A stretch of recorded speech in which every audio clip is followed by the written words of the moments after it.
Hey everyone, it's Aubrey, recovering perfectionist, queen of distraction / gardener, and we are here today for, I guess, the first garden-themed video of the year of the 2024 gardening season. I am so excited.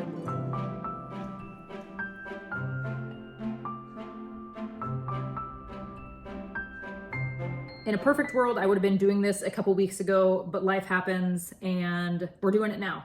So disclaimer, I don't want to call myself even an intermediate gardener, even though this will be my 5th year gardening. And I would say over the course of the last 4 years, we've had 3 really great years. There's still a lot to learn, but last year I do feel like I found a really great method for sorting my seeds and laying out what I'm planting when and where. And when I say where, I'm not talking about where in the garden, like we're not planning the layout of the garden today. I'm talking about, are you starting seeds inside or are you direct sowing into your garden? So in making this video, I do want to let you know that this, I feel, is a very ADHD friendly method of organizing your seeds and planning when you're going to be putting things in the ground, wherever that's going to be. My first 3 years, all of my seeds were just in one container all together, and I felt like I was constantly sorting through everything, looking at the dates on the back, trying to figure out when I needed to be putting things in the ground. It was very overwhelming, very disorganized. But last year, I figured out a method that just seemed to work really, really well for my brain, and it worked so well that I actually remembered to do it again this year. So I'm going to take you all along for that. I did the official organizing and sorting of everything last night. It really just wasn't something that I could do while trying to record. So we're going to talk about what steps I take, what I do to keep things as efficient and streamlined for me when it comes to putting seeds into the ground. Okay, I love you, but you're going to be distracting. Okay, so I would say step 1, when you are going to be doing this, organizing your seeds, if you are able to get another adult to watch your children, if you have children that need to be taken care of, do that. Bonus points if you can get them to leave the house. Drink some water, make sure you've eaten. And this is not something that I did last year or this year, but next year I will definitely be doing like a rough draft of everything in pencil. There's just so many moving parts. Okay. Gosh, I should have like drew myself a diagram of like how I'm going to be talking about this. So I guess, let's see. Okay, I'm just going to show you what I do. So I categorize my seeds into 4 categories, or I guess 2 categories and 2 subcategories. I do flowers and then I do veggies and herbs. 1 bag is devoted to the seeds that I'm putting directly into the ground. 1 bag's devoted to the things that I'm going to be starting inside. Fergus, okay, you can sit down there. Go. And then if you notice all the writing on front, I go to an extent even further of categorizing the seeds into which 2-week chunk in the season that they need to be either planted outside or put into pots indoors. So for me personally, I do not like giving myself a specific set day that I need to get things in the ground. I really like giving myself like a couple week buffer, which I got the idea from the Botanical interest seeds. And I'm not saying like you need to use this specific brand of seed. You can really apply this with any kind of seed packet that you have. But on the back, I love it breaks it down when to sow outside or when to start inside. And it will say which one is recommended for the seeds. So I just go by that, or I go by whatever has worked for me well in the past, or whatever has worked well for my mom in the past. She's been gardening for a long time. And I trust her judgment with most things. If I am able to cut corners and make things easier for me, I will not listen to what she says. So while the majority of my seeds personally are from Botanical interest, a lot of seeds aren't. And some of the seeds that I have like the diagram on the back of the United States, and it's like categorized into whatever zone you're growing in. It's like if you live in this very large orange area, you can plant your stuff between March and May. And that, I suppose, is accurate, but also we need to kind of zone things in. And with the seed packets that you come across that do not have a very specific window of when you should be getting these things in the ground, like a lot of things will say early spring. Well, like, I'm sorry, when in early spring? Please be more specific. What I do is I go to Botanical interest website, and I haven't had any issues not being able to find whatever it is that I'm looking for. For example, my lavender didn't have the information that my brain needed, so I went to Botanical interest. They had the English lavender, and I was able to find that 2-week window of when I should be getting those seeds into the ground. And then in those cases, I just write that information on the seed packet, whatever the recommended method of sowing the seeds is. And then that way, later on down the road, I don't have to look it up. So obviously we need to know what date is our projected last frost.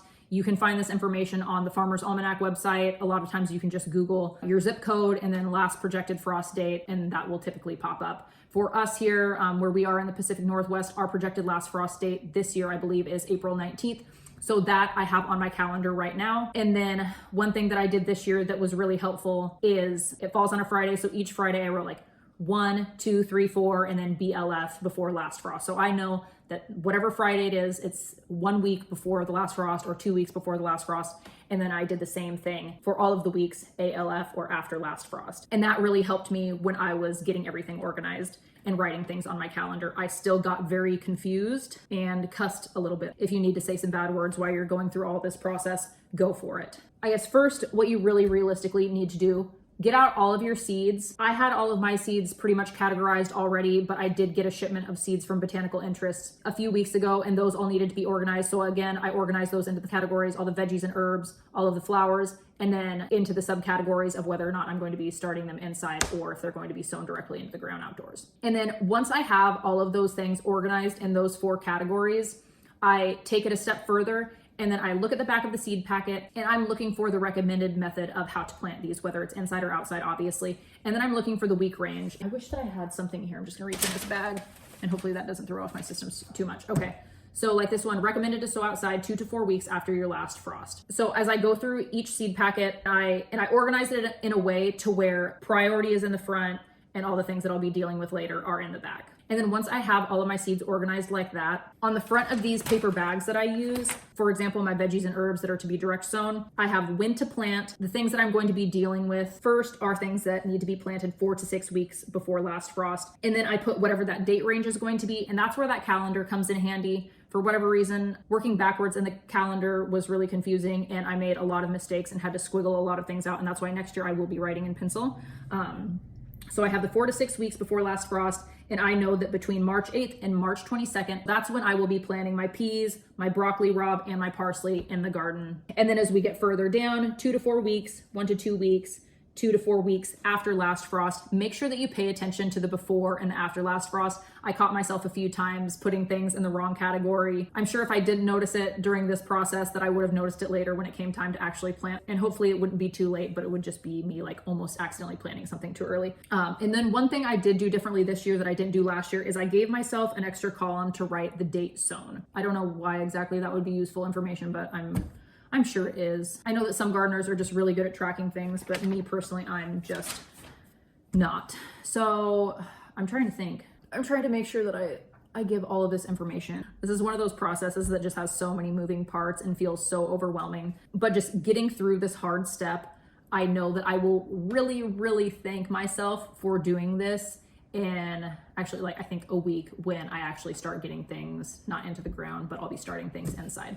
So after I have everything listed on the bags, what I then do is I go to my physical calendar that I keep on the wall, assuming that I don't get confused and put it on the wrong date. What I will do is at the beginning of the 2-week range, for example, if something needs to be planted 2 to 4 weeks before the last frost, on whatever day the start of the 4th week falls on the calendar, I will write down a list of all of the things, fruit, veggies, herbs, not in any specific category, just on that date. So I know that within the next couple weeks, I need to get these things wherever they need to be. And then obviously I can reference back to the bags to figure out exactly what needs to go where, but at least I have that visual reminder on my calendar that, hey, this stuff is coming up, don't forget about it. Like I had mentioned, I got really confused with the before last frost and I ended up writing a bunch of stuff on the wrong date. And so I had to draw like a little line sending it like, hey, reference this date, you're supposed to be doing this stuff now. It's just such a learning process. And again, use pencil. Don't write in pen or Sharpie until your final draft. Also, another piece of advice, even if you don't know if you're going to plant something or not, just get it organized. And then once it comes time to actually plant things, I feel like at that point, we will make the executive decision to plant something or not. Like we prioritize the things that we realistically want to get into the ground. And then whatever packet of seeds that's just been kind of floating around with us since like 2020 or whatever, it'll just go back in our box of seeds and we'll do the same thing with it next year until whatever happens.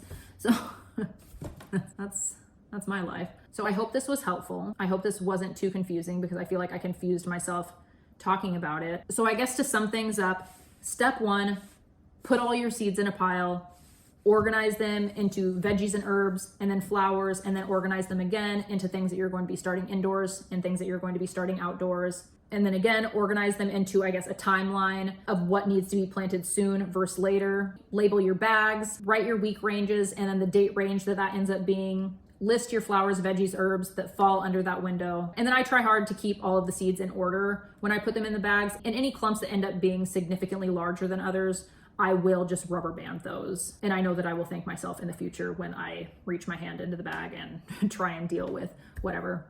So I hope that was helpful. I hope it wasn't confusing. If you have any questions regarding what the heck I was talking about, please ask me in the comments. If you would like to tag along with me for the 2024 gardening season, go ahead and subscribe. Probably once we get into March, that's when I'll start doing my weekly garden tours again. And assuming that I do the same thing this year that I did last year, those will post at 6 a.m. Pacific Standard Time on Thursday mornings. So keep an eye out for those. I'll still be posting my regular Friday videos, but yeah, I am really looking forward to this gardening season. Alrighty, well, I think that is all for real. I hope to see you this gardening season. If you have any tips or tricks that have worked really well for you in this department, please let me know. While the system worked really well last year, I am always open to suggestions.